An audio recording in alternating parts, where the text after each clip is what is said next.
সিলেটের গোলাপগঞ্জের একটি শপিং কমপ্লেক্সের ডিজিটাল সাইনবোর্ডে হঠাৎ ভেসে উঠল চাচা হাসু আপা কোথায়। এর উত্তরটিও ঠিক পাশে লেখা। সেই লেখাটি হলো মোদির কাছে চলে গেছে। বুধবার রাতে ভিডিওটি ছড়িয়ে পড়ে। ভেসে ওঠা এ লেখার একটি ভিডিও ইতিমধ্যেই ছড়িয়ে পড়েছে সামাজিক যোগাযোগ মাধ্যমে। এ নিয়ে তোলপাড় শুরু হয়েছে সিলেট জুড়ে। ওই ভিডিওতে দেখা গেছে গোলাপগঞ্জের চৌমুহনী এলাকার কুশিয়ারা শপিং কমপ্লেক্সের দ্বিতীয় তলায় রয়েছে নিরাময় ডেন্টাল কেয়ার। সেখানে স্থাপন করা একটি ডিজিটাল সাইনবোর্ডে হঠাৎ ভেসে উঠেছে চাচা হাসু আপা কোথায়, মুদির কাছে গেছে। এমন লেখা ভেসে উঠলে কে বা কারা এটি ভিডিও করে সামাজিক যোগাযোগ মাধ্যমে ছড়িয়ে দেয়। কয়েক সেকেন্ডের এই ভিডিওটি ঘিরে আলোচনার ঝড় বইছে। ধুলো, ময়লা ও ক্ষতিকর ধূলিকণা থেকে নিমিষেই মুক্তি দেয় চৌধুরী এয়ার পিউরিফায়ার।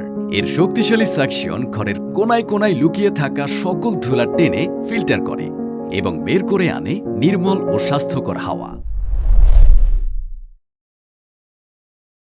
গোলাপগঞ্জ থানার ওসি মনিরুজ্জামান বলেন, মার্কেটের সাইনবোর্ডে এমন লেখা ভেসে ওঠার খবর পেয়ে পুলিশ ঘটনাস্থলে যায়। তখন মার্কেটটি বন্ধ পাওয়া গেছে। VOD Bangla news desk.